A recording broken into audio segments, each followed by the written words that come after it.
আকাশবাণী কলকাতা। এখন শুনবেন corona virus মোকাবিলায় ডাক্তার ও নার্সদের পাশাপাশি স্বাস্থ্য পরিষেবায় জড়িত বিভিন্ন স্তরের স্বাস্থ্যকর্মীদের ভূমিকা সম্পর্কে একটি বাইরে থেকে রেকর্ড করে আনা অনুষ্ঠান করোনা সৈনিক।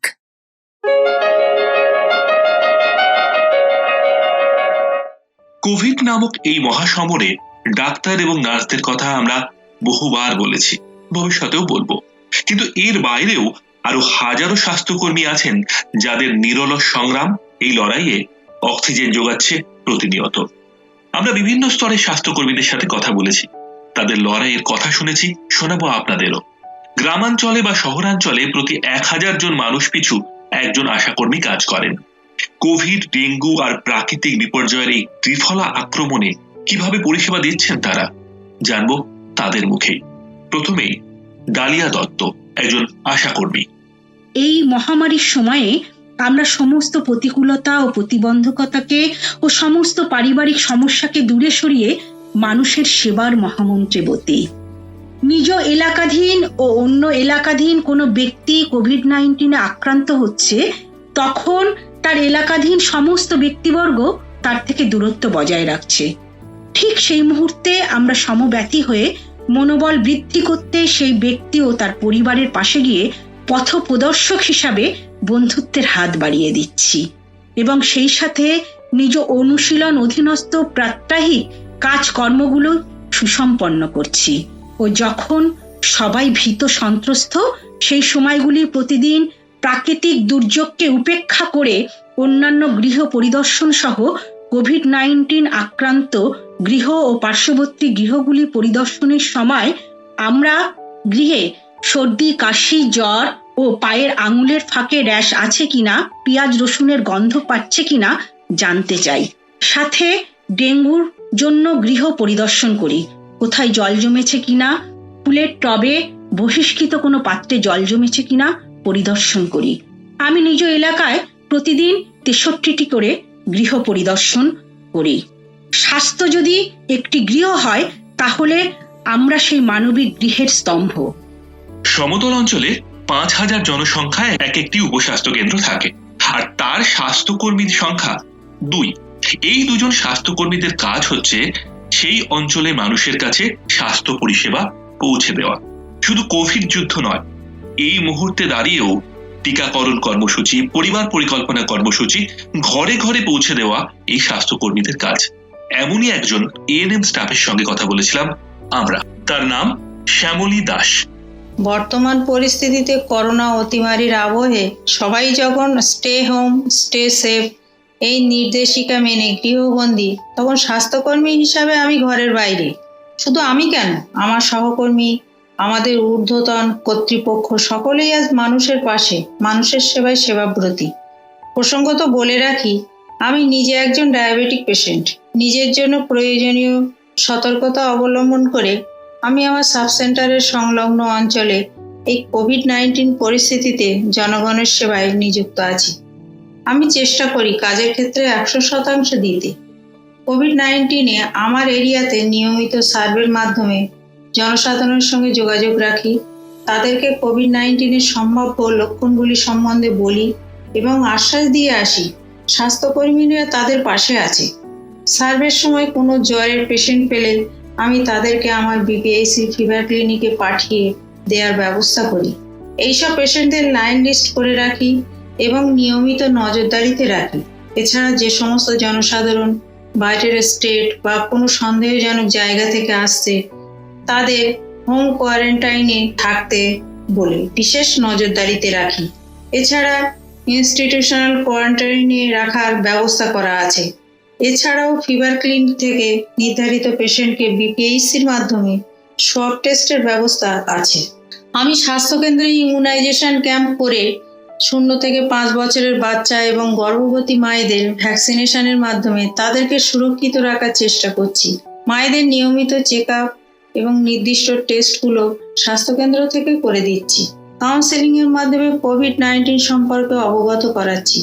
ফিল্ড ভিজিটের মাধ্যমে জনসাধারণের স্বাস্থ্য, অসুখ ইত্যাদি সম্পর্কে নিয়মিত খোঁজখবর রাখছি। এই পরিস্থিতিতে টিবি, কুষ্ঠ, ম্যালেরিয়া চিকিৎসা চলছে সরকারি স্বাস্থ্যকেন্দ্র থেকে। এর সাথে আছে কোভিড-19 আক্রান্ত ব্যক্তির জন্য ও তার পরিবারের জন্য সরকার নির্দেশিত পথে আমার সুপিরিয়রদের নির্দেশিকা মেনে সঠিক পরিষেবা প্রদান। তাদেরকে একঘরে করে নেয়, তাদের আরোগ্যের সঠিক উপায়ের ব্যবস্থা করা আমাদেরই কর্তব্য। এক একটি সাব সেন্টারে বা উপস্বাস্থ্য কেন্দ্রে যারা কাজ করেন তাদের কাজকর্ম দেখাশোনা করেন তিনি হলেন সুপারভাইজার। এক একটি গ্রাম পঞ্চায়েতে হয়তো 3টি বা 4টি উপস্বাস্থ্য কেন্দ্র থাকে। তার কাজ এই উপস্বাস্থ্য কেন্দ্রগুলির কাজকর্ম কিরকম হচ্ছে তা দেখাশোনা করা। আমরা কথা বলেছিলাম সুপারভাইজার শিবানী ভৌমিকের সাথে। আমি নিজেকে ভীষণ গর্ববোধ করি যে আজ এই সময় যেখানে মানুষ আতঙ্কিত, সেই সময় আমি প্রথম সারির করোনা যোদ্ধা হিসেবে কাজ করতে পেরে। আমার কর্মকাণ্ডের কিছু কথা আমি বলতে চাই। আমার জিপির এলাকায় বাইরের থেকে বহিরাগত যারা এসেছেন তাদের আমরা সমস্ত চেক আপ করা এবং তাদের টেস্ট করা, তাদেরকে আইসোলেশন করা, সমস্ত কাজ আমাদের করতে হয়। গ্রামে ফার্স্ট এএনএম, সেকেন্ড এএনএম আসা, তাদের দ্বারা হাউস ভিজিট করানো এবং এদেরকে যদি কোভিড পজিটিভ হয় তাদেরকে ব্যবস্থাপনার মাধ্যমে হসপিটালাইজেশন করা এবং হসপিটাল থেকে ফেরত আসলে হোম কোয়ারেন্টাইনে কিভাবে থাকবে সেইটা সচেতন করা, এই কাজগুলো আমাদের করতে হয়। আরেকটা হচ্ছে আমরা যে হাউস ভিজিট করে যদি কোনো জ্বর বা আইএলআই বা সারি এই ধরনের কেস পায় তাদেরকেও আমাদের কিন্তু টেস্টিংয়ের আওতায় নিয়ে আসতে হয়। টেস্টিং করার পরে তাদেরও পজিটিভ যদি আসে তাদেরও আমাদের যথারীতিভাবে সেইভাবে হোম কোয়ারেন্টাইন করতে হয়। সেই পরিযায়ী শ্রমিকদের টেস্ট করিয়ে এবং সেই যাদের ইনস্টিটিউশন কোয়ারেন্টাইন মানে স্কুলে যে কোয়ারেন্টাইন সেন্টার করা হয়েছিল সেই কোয়ারেন্টাইন সেন্টারে মেডিকেল চেক আপ করা এবং তাদের যদি কোনো সমস্যা থাকে তার জন্য ব্যবস্থা করা, এই কাজগুলো করে আমরা কিন্তু খুব আনন্দ পাই। এটুকু তাহলে বোঝা গেল যে ব্লক লেভেলে উপস্বাস্থ্য কেন্দ্রে যারা কাজ করেন মূলত তারা হলেন আশাকর্মী, এএনএম দিদিরা এবং সুপারভাইজার দিদিরা। কিন্তু ব্লক লেভেলে এদের কাজকর্ম যিনি সুপারভাইজ করেন, এদেরকে ট্রেনিং এর ব্যবস্থা যিনি করেন, এদের রিপোর্ট রিটার্ন যিনি দেখেন, এই সব কিছু যিনি দেখেন তিনি হলেন পাবলিক হেলথ নার্সিং অফিসার। আমরা কথা বলেছিলাম ঈশিতা মণ্ডলের সঙ্গে। কোভিড-19 নিয়ে যেখানে সকল সাধারণ মানুষ আতঙ্কগ্রস্ত, সেই বিষয়ে যেটি আমার বলার, যেভাবে আমরা কাজটা করে থাকছি। প্রথমেই এই ট্রেনিংয়ে আমরা সমস্ত আশাকর্মী এএনএমদের এই সেন্সিটাইজেশন মিটিংয়ে সবাইকে কোভিড-19 কি, ভাইরাসটা কি, কিভাবে ছড়াচ্ছে, তার উপসর্গ কি কি এবং কি ধরনের স্বাস্থ্যবিধি তারা মেনে চলবে এবং গ্রামের মানুষকে, কমিউনিটির মানুষকে কিভাবে তারা সচেতন করবেন, সেই সমস্ত বিষয়েই ট্রেনিংগুলো তাদের দেওয়া কমপ্লিট। এই ট্রেনিংয়ের পাশাপাশি কিছু ফরম্যাটও থাকে, প্রতিদিনই সেই ফরম্যাটগুলোও তাদের বোঝানো হয়েছে। প্রতিদিন একজন এই ব্লকে 170 জন আশা ওয়ার্কার কাজ করেন এবং প্রতিদিনই তাদের 50টা করে হাউস হোল্ড ভিজিট তারা করে থাকেন এবং সেই ফরম্যাট দিয়েই তারা কিন্তু ভিজিটগুলো কমপ্লিট করে থাকেন।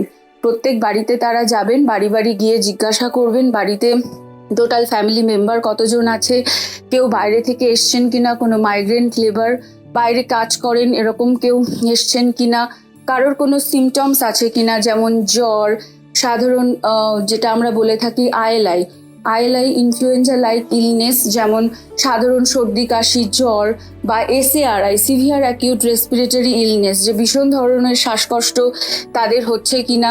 এছাড়াও তাদের এই পাশাপাশি একটা কোমরবিডিটি যে ডিজিজেসগুলো, যেগুলোতে মানুষের ইমিউনিটিটা অনেকটা কম হতে থাকে, এই ধরনের রোগে কেউ ভুগছেন কিনা বাড়ির লোক সেটাও জিজ্ঞেস করা হয়। যেমন কারো diabetes mellitus, hypertension, chronic liver disease বা কিডনি ডিজিজ, এই ধরনের কোনো রোগে কেউ ভুগছেন কিনা, এই সমস্ত তথ্যগুলো আশা কর্মীরা বাড়ি বাড়ি গিয়ে প্রতিদিনই সংগ্রহ করছেন।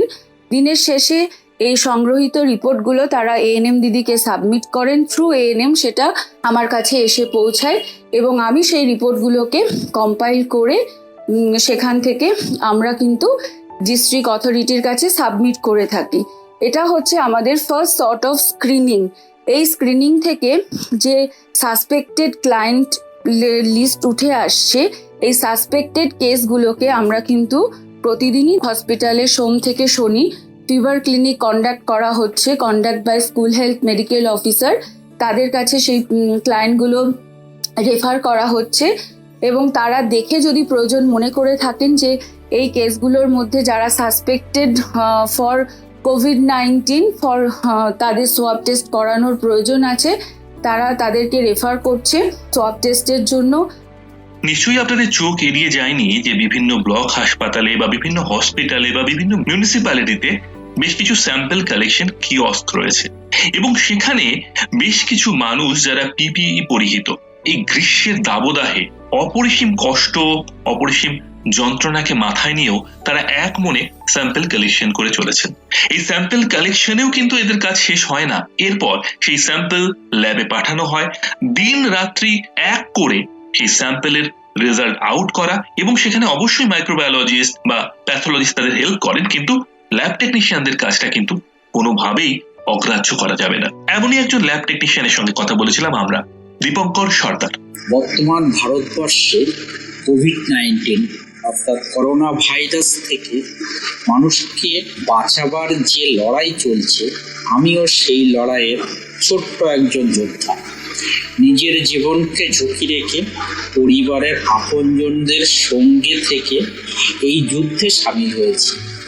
আমার কাছে সব থেকে ভয়ের কারণ আমার বৃদ্ধা মাকে নিয়ে, যার বর্তমান বয়স 76 বছর। তবু মানুষের পাশে দাঁড়ানোর যে অঙ্গীকার নিয়ে কাজ শুরু করেছিলাম, সেই কাজ আমার জীবন থাকতেও চেষ্টা চালিয়ে যাব। আমাদের জেনারেল ল্যাবের কাজ করতে হয়, আবার RNTCP অর্থাৎ পরীক্ষাও করতে হয়। এর মধ্যে থেকেও কোভিড-19-এর সব কালেকশন করতে হয়।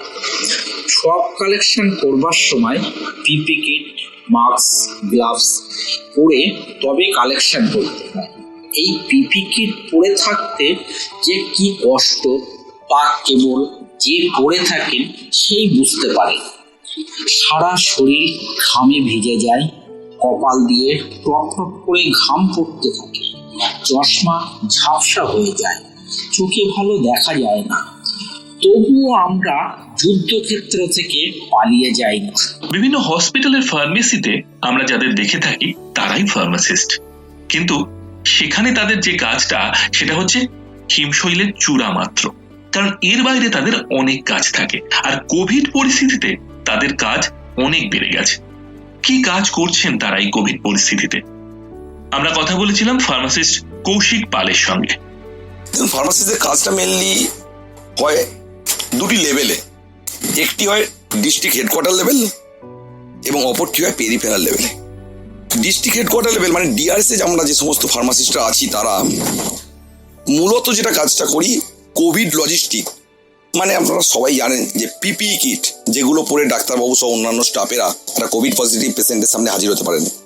N95 mask, 3 layer surgical mask, surgical cap, hand sanitizer, sodium hypochloride solution, gloves, thermal scanner, এই সমস্ত কোভিড লজিস্টিক যেগুলো এই সময়ে সব থেকে বেশি দরকার, সেই কোভিড লজিস্টিকগুলোকে ঠিকঠাক করে প্ল্যানিং করা, প্রকিউরমেন্ট এবং সঠিক সময়ে পেরিফেরাল ইউনিটসে সাপ্লাই করা, এই কাজটি মূলত করে থাকেন ডিস্ট্রিক্ট রিজার্ভ স্টোরেজ ফার্মাসিস্ট বন্ধুরা। ওনাদের যে সমস্ত ঊর্ধ্বতন কর্তৃপক্ষ আছেন, মেনলি ডেপুটি সিএমওইচ 1 স্যার, তৎসহ ডেপুটি সিএমওইচ 2, ডেপুটি সিএমওইচ 3 এবং সর্বোপরি সিএমওইচ স্যার, ওনাদের সঙ্গে আলোচনার ভিত্তিতে এই কাজটি সম্পন্ন হয়। দেখুন, আজকে এই সমস্ত প্রকিউরমেন্টের পরে মেইন যেটা দায়িত্ব ডিস্ট্রিক্ট রিজার্ভ স্টোরেজ ফার্মাসিস্টদের, ডিস্ট্রিক্টের যে নিজস্ব ভেহিকেল আছে সেই ভেহিকেলের মাধ্যমে টোটাল লজিস্টিকটাকে এবং সঠিক সময়ে আমাদের যে পেরিফেরাল ইউনিটসগুলো আছে সেই ইউনিটসে কিন্তু পৌঁছে দিতে হয়। সেটা কিন্তু ডিআরএস এর ফার্মাসিস্ট বন্ধুরাই কাজটা করেন। পেরিফেরাল ইউনিটসে সমস্ত লজিস্টিক পৌঁছাবার পরে ওখানকার যে সমস্ত ফার্মাসিস্টরা আছেন পেরিফেরাল ইউনিটসে, তারা সেগুলো তাদের যে সমস্ত ঊর্ধ্বতন কর্তৃপক্ষ আছেন, যেমন বিএমও স্যার বা সুপারিনটেন্ডেন্ট স্যার, ওনাদের সঙ্গে ডিসকাশন করে একটি পেরিফেরাল ইউনিটসে তার আন্ডারে যে সমস্ত আমাদের কোভিড যোদ্ধারা আছেন তাদের হাতে তাদের প্রয়োজন মতো এবং ঠিক সঠিক সময়ে তাদের হাতে তুলে দেন। এই কাজটি কিন্তু এই সময় মেনলি আমাদের ফার্মাসিস্ট বন্ধুরা করছেন। আমরা আগেও দেখেছি বেশ কিছু রোগ নিয়ে একটা স্টিগমা তৈরি হয়। সেই রোগগুলোকে আমরা সামাজিক রোগ বলি।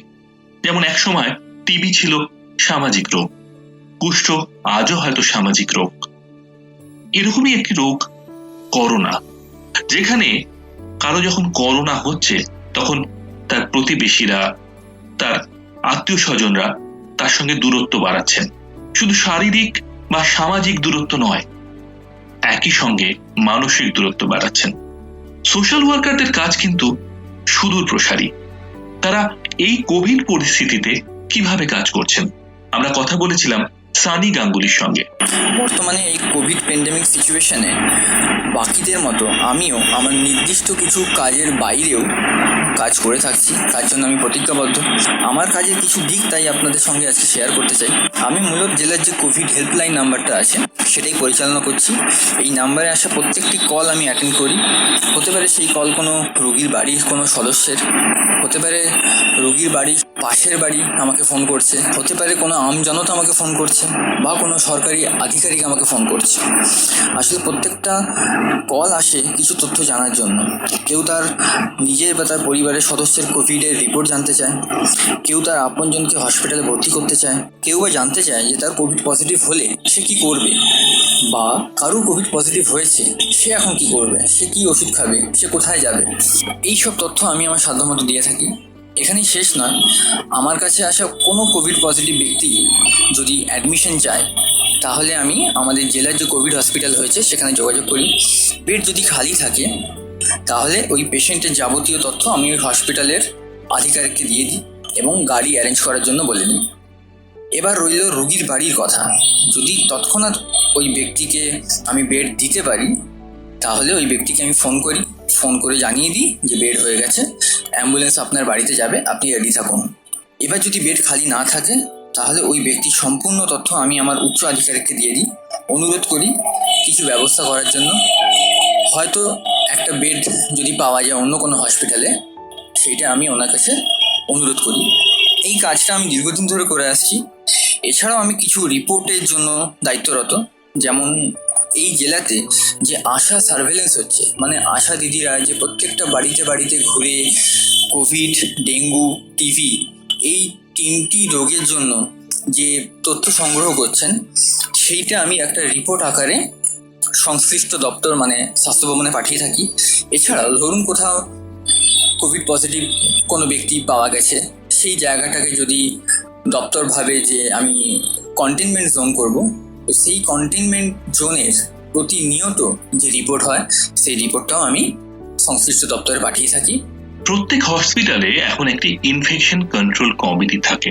একইভাবে প্রত্যেক জেলায় একটি ডিস্ট্রিক্ট কোয়ালিটি সেল থাকে। এই ডিস্ট্রিক্ট কোয়ালিটি ইউনিটের মধ্যে বেশ কিছু কনসালটেন্ট থাকে।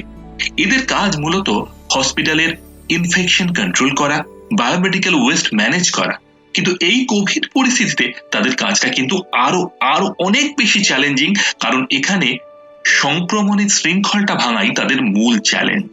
কিভাবে ভাঙছেন তারা এই শৃঙ্খল, কথা বলেছিলাম অঞ্জন মণ্ডলের সঙ্গে, district consultant quality monitoring.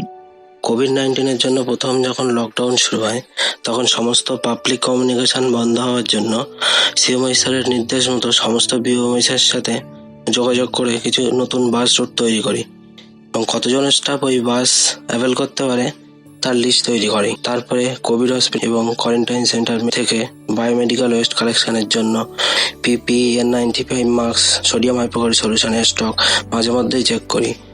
Pandemic সিচুয়েশনে পরিষ্কার পরিচ্ছন্নতায় জোর দেওয়ার জন্য সমস্ত ফ্যাসিলিটিতে আপ টু পিএইচসি লেভেল পর্যন্ত 4 আওয়ারলি ক্লিনিং চেকলিস্ট তৈরি করি এবং সেটা সমস্ত ফ্যাসিলিটিতে সার্কুলেট করি। এরপর সমস্ত হাউসকিপিং স্টাফদের cleaning procedure, hand washing technique, PP পরা এবং খোলার উপর হ্যান্ডস অন ট্রেনিং দিই। এছাড়াও বাইরের রাজ্য থেকে যে সমস্ত পরিযায়ী শ্রমিকরা এসেছিল তাদের সার্টিফিকেট দেওয়ার জন্য ডে, ইভিনিং, নাইট শিফটে ডিউটি করেছি। এন্টোমোলজিস্ট মানে পতঙ্গবিদ, তাদের মূল কাজ ভেক্টরবোর্ন ডিজিজের ক্ষেত্রে অগ্রণী ভূমিকা নেওয়া। কিন্তু এই মুহূর্তে এই কোভিড পরিস্থিতিতে, যেখানে কোভিড এবং ডেঙ্গুর সাঁড়াশি আক্রমণে বিপর্যস্ত প্রতিটি জেলা, সেখানে কিভাবে দায়িত্ব সামলাচ্ছেন ডিস্ট্রিক্ট এন্টেমোলজিস্ট শান্তা মুখার্জি, তার মুখে শুনবো। মূলত আমার কাজ পতঙ্গবাহিত বিভিন্ন রোগ যেমন ডেঙ্গু, ম্যালেরিয়া, কালাজার, ফাইলেরিয়া ইত্যাদি নিয়ে হলেও বিগত কয়েক মাসে বাদবাকিদের মতো আমিও করোনা যুদ্ধে সামিল হয়েছি। করোনা বিষয়ক যে কাজগুলি আমায় করতে হয় তা মেইনলি বিভিন্ন সূত্র থেকে বা ল্যাব থেকে কোভিড-19 পজিটিভ পেশেন্টদের তথ্য নিয়ে সেগুলোকে রোজ একটি নির্দিষ্ট ফরম্যাটে একত্রিত করি এবং সেই সমস্ত তথ্য নির্দিষ্ট ব্লক এবং মিউনিসিপ্যালিটির যারা নোডাল আছেন বা স্বাস্থ্য আধিকারিককে শেয়ার করি, যাতে করে তৎক্ষণাৎ ওই এরিয়াতে কন্টেনমেন্ট জোন তৈরি করা যায় এবং ওই রোগীর থেকে বাকিদের মধ্যে রোগটি সংক্রমণ রোধ করা যায়। এরপর আসি, প্রত্যেকটি রোগীকে আলাদা আলাদা করে আমি ফলো আপ করি, তাদের শারীরিক অবস্থার খোঁজ নিই। যদি দেখি পেশেন্টের মধ্যে উপসর্গ কম আছে বা উপসর্গ নেই, তখন নির্দেশিকা অনুযায়ী তাকে আমরা হোম আইসোলেশনে থাকতে বলি এবং হোম আইসোলেশনে থাকাকালীন তিনি কি কি করবেন, কি কি করবেন না সেটা তাকে জানিয়ে দিই। কোনো পেশেন্ট সংকটজনক অবস্থায় হসপিটালে ভর্তি হলে তার প্রতিদিনের ফলো আপ করি, যেমন তিনি অক্সিজেন সাপোর্ট নিলেন কিনা, পেশেন্টের কোনো কোমরবিডিটি আছে কিনা, পেশেন্ট অন্য কোনো হসপিটালে রেফার হলেন কিনা, এই সমস্ত তথ্যগুলো আমি সংগ্রহ করি। আমরা সবাই জানি এই সময়ে যারা বাইরে থাকে, বিভিন্ন কাজে যুক্ত, সেই সমস্ত পরিযায়ী শ্রমিক বা বিভিন্ন কাজে যুক্ত মানুষেরা বাইরে থেকে নিজেদের বাড়ি ফিরেছেন। আমরা লক্ষ্য করছি এরকম অনেক মানুষ যারা বাইরে থেকে এসছেন তাদের মধ্যেও পজিটিভ আসছে রিপোর্ট। সেই ক্ষেত্রে তারা কোথা থেকে এসছেন এবং কবে এসছেন এই তথ্যগুলো আমরা এক জায়গায় করছি। সুতরাং কোনো পেশেন্ট তার পজিটিভ রিপোর্ট আসার দিন থেকে নির্ধারিত সময় পর তাকে কোয়ারেন্টাইন পিরিয়ড থেকে রিলিজ করা, তিনি হসপিটালাইজড হলে পেশেন্ট কবে ডিসচার্জ হলো সেটা জানা, কোনো কোনো ক্ষেত্রে দুর্ভাগ্যজনকভাবে যদি পেশেন্ট এক্সপায়ার করে তখন সেই সমস্ত তথ্য প্রতিদিন দিনের শেষে মাননীয় সিএমও সাহেবকে আমি রিপোর্ট করি। একটি এপিডেমিক আমরা তাকেই বলি যখন একটি রোগ বিগত বছরগুলোর তুলনায় অনেক বেশি আকারে কোনো একটি ভৌগোলিক সীমানায় হতে থাকে, কিন্তু যখন সেটা কোনো ভৌগোলিক সীমানা ছাড়িয়ে সারা বিশ্বে হতে থাকে তখন সেটাকে আর এপিডেমিক বলি না, আমরা বলি প্যান্ডেমিক। কিন্তু এই এপিডেমিক বা প্যান্ডেমিক যারা সামলান তারাই হলেন জনস্বাস্থ্য বিশেষজ্ঞ, এপিডেমিওলজিস্ট। এই এপিডেমিওলজিস্টের কাজ শুধুমাত্র করোনা রোগ মোকাবিলা নয়, এই রিপোর্ট অ্যানালিসিস করে ভবিষ্যতে এরকম অতিমারি হলে কিভাবে সেটাকে মোকাবিলা করা যায়, কিভাবে তার র্যাপিড রেসপন্স টিম সেটাকে আরো দ্রুত মোকাবিলা করতে পারে তার পুরো রূপরেখা তৈরি করা। জেলার ক্ষেত্রে, রাজ্যের ক্ষেত্রে এবং দেশের ক্ষেত্রে এরা নিরলসভাবে কাজ করে চলেছেন। এমনই একজন এপিডেমিওলজিস্টের সঙ্গে আমরা কথা বলেছিলাম, পল্লব মাইতি। আমরা ডিস্ট্রিক্ট এপিডেমিওলজিস্টরা মেইনলি কোভিড-19 সিচুয়েশনের রিপোর্ট রিটার্ন ইউনিটের সদস্য হিসেবে কাজ করছি। এই রিপোর্ট রিটার্ন ইউনিটের প্রধান কাজ হলো আমাদের ফ্রন্টলাইন ওয়ার্কারদের কাজের সমস্ত তথ্যাদি আমাদের হায়ার অথরিটির কাছে পৌঁছে দেওয়া, যার ফলে ওনাদের ডিসিশন মেকিং এবং ফার্দার আমাদের কন্টেনমেন্ট অ্যাক্টিভিটির কাজকর্মে সাহায্য হয়। প্রথম কাজ হিসাবে আমরা যেটা করি swab sample collection, line list maintain. এই সোয়াব স্যাম্পেলের মধ্যে ডেইলি বেসিসে ব্লক ওয়াইজ বা কালেকশন সেন্টার ওয়াইজ কতগুলো স্যাম্পেল কালেকশন হচ্ছে এবং category of sample like pool sample, contact sample, migrant sample বা এলএ স্যাম্পেল কি হচ্ছে কিনা, এই ক্যাটাগরি ওয়াইজ স্যাম্পেলের কালেকশন মেনটেন করা খুব জরুরি। তার কারণ হলো এই কালেকশনের বেসিসে আমরা ডিসাইড করতে পারবো বা জানতে পারবো যে কোন গ্রুপ অফ পার্সনস বেশি এফেক্ট হচ্ছে। পরবর্তী কাজ হিসেবে যেটা করি রিপোর্ট ম্যানেজমেন্ট। রিপোর্ট ম্যানেজমেন্ট মানে পজিটিভ এবং নেগেটিভ রিপোর্ট যেগুলো আমাদের কালেকশন সেন্টার থেকে ল্যাবে টেস্টিংয়ের পর আসছে, সেই রিপোর্টগুলো আমরা ডিস্ট্রিক্টে এই রিপোর্টগুলোর রেকর্ড রাখছি এবং এই রিপোর্টগুলো ব্লকের ক্ষেত্রে বা আমাদের ট্রিটমেন্ট সেন্টারের সাথে শেয়ার করি।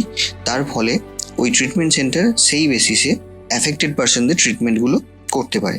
থার্ড পার্ট হলো আমাদের যেটা সেটা হলো অ্যানালিটিক্যাল পার্ট। অ্যানালিটিক্যাল পার্টের মধ্যে পজিটিভ রিপোর্টগুলো আমরা অ্যানালিসিস করি বাই ব্লক ওয়াইজ ও ডিস্ট্রিবিউশনটাকে ম্যাপিং করি এবং এই ম্যাপিংয়ের থ্রু দিয়ে আমরা এটা ডিটারমাইন হয় যে কোনো ব্লকে বা কোনো পার্টিকুলার এরিয়ায় ক্লাস্টারিং অফ কেস আসছে কিনা। সেক্ষেত্রে এই ক্লাস্টারিং অফ কেসের ওপর ডিটারমাইন্ড হয় ওই এরিয়ার কন্টেনমেন্ট অ্যাক্টিভিটি। পরবর্তী কাজ হিসাবে যেটা আমরা করি, এই পজিটিভ রিপোর্টের উপর ডিপেন্ড করে নেক্সট কালেকশন প্ল্যান বা কোন কোনো এরিয়ায় স্পেশাল এমফেসিসে কালেকশন প্ল্যান বাড়াতে হলে বা কমাতে হবে, সেটার একটা প্ল্যান আপ আমরা তৈরি করি। বেশ কিছুদিন ধরে এই করোনা আতঙ্কের একটা সমার্থক শব্দ হিসেবে ব্যবহার হচ্ছে। তবে এই মুহূর্তে করোনা শুধু আতঙ্কের কারণ নয়, আমাদের মানসিক অবসাদের কারণ, আমাদের দুশ্চিন্তার কারণ এবং অ্যাংজাইটি ডিসঅর্ডারের কারণ। করোনা রোগে যারা আক্রান্ত হচ্ছেন, তারা যখন কোভিড হসপিটালে থাকছেন, তারা যখন কোয়ারেন্টাইন সাইটে থাকছেন, তখন খুব স্বাভাবিক কারণেই তাদের নানা রকম দুশ্চিন্তা মনে বাসা বাঁধছে। এই সময় সাইকোলজিস্টরা কিন্তু তাদের কাজ করছেন। তারা পৌঁছে যাচ্ছেন বিভিন্ন কোয়ারেন্টাইন সাইটে, পৌঁছে যাচ্ছেন কোভিড হসপিটালে, তাদের সঙ্গে কথা বলছেন। আপনারা জানেন যে ইতিমধ্যে পশ্চিমবঙ্গ সরকার কোভিড ক্লাব অর্গানাইজ করেছেন। আমরা কথা বলেছিলাম সাইকোলজিস্ট অনন্যা সেনগুপ্তর সঙ্গে। তার কাছে শুনবো এ ব্যাপারে তার অভিজ্ঞতার কথা, কিভাবে কাউন্সেলিং করছেন কোভিড পেশেন্টদের, আর কিভাবেই বা এই সমস্যা থেকে বেরিয়ে আসার পথ দেখাচ্ছেন। আমরা যারা মেন্টাল হেলথ প্রফেশনালস তারাও কিন্তু মানসিক স্বাস্থ্যের দিকটা দেখছি। যারা পজিটিভ পেশেন্ট হিসেবে ডায়াগনস্ট হয়েছেন বা যারা কোয়ারেন্টাইনে রয়েছেন, তাদের মানসিক স্বাস্থ্য নিয়ে কাজ করা দায়িত্ব আমাদের। এবং দেখা যাচ্ছে আমাদের আশেপাশে এমন কিছু মানুষ রয়েছেন যাদের সাইকিয়াট্রিক হিস্ট্রি নেই, তবুও তাদের বেশ কিছু প্রবলেম দেখা দিচ্ছে এই মুহূর্তে। এবং যাদের সাইকিয়াট্রিক হিস্ট্রি আছে বা যারা ট্রিটমেন্টের আন্ডারে আছেন, তাদের অবস্থা আরো শোচনীয়। তাদের ভেতরে দেখা যাচ্ছে বিভিন্ন অহেতুক ভয়, সামান্য কোনো কিছু বিষয় নিয়ে অ্যাংজাইটি করা, একই চিন্তা বারবার মাথায় আনা, নেগেটিভ চিন্তা করা, নিজের ফিউচার সম্পর্কে মনোযোগ দিতে না পারা এবং সেটা সাস্টেন করতে না পারা, প্রোডাক্টিভিটি কমে যাওয়া, এনার্জি কমে যাওয়া। এছাড়াও বয়স্ক শিশুদের মধ্যেও বেশ কিছু বিহেভিয়ারাল প্রবলেম দেখা যাচ্ছে, যেরকম stubbornness, hyper activity, anger outburst, irritability.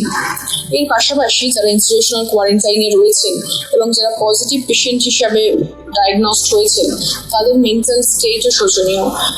কারণ প্রথমত বাড়ির মানুষের সাথে তাদের দেখা হচ্ছে না, কথা হচ্ছে না, এবং প্রতিনিয়ত সোশ্যাল স্টিগমার একটি চোখ রাঙানি রয়েছে। তার সাথে তাদের ফিউচার নিয়ে একটি অ্যাংজাইটি, দুশ্চিন্তা, শারীরিক মানসিক স্বাস্থ্য নিয়ে দুশ্চিন্তা, বাড়ির লোকের জন্য চিন্তা, ডিপ্রেসড মুড, ইরেলিভেন্ট ফিয়ার, এগুলো তো আছেই।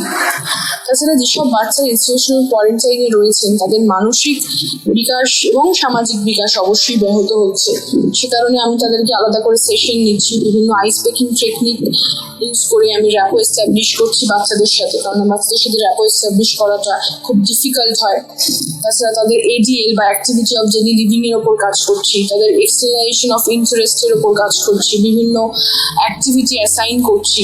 অ্যাডাল্টদের জন্য সাপোর্টিভ থেরাপি, ফ্যামিলি থেরাপি, কিছু ক্ষেত্রে বিহেভিয়ারাল থেরাপিও দিতে হচ্ছে প্রয়োজন অনুসারে। করোনার বিরুদ্ধে এই যুদ্ধে আমরা জিতবো কিনা সেটা সময় বলবে।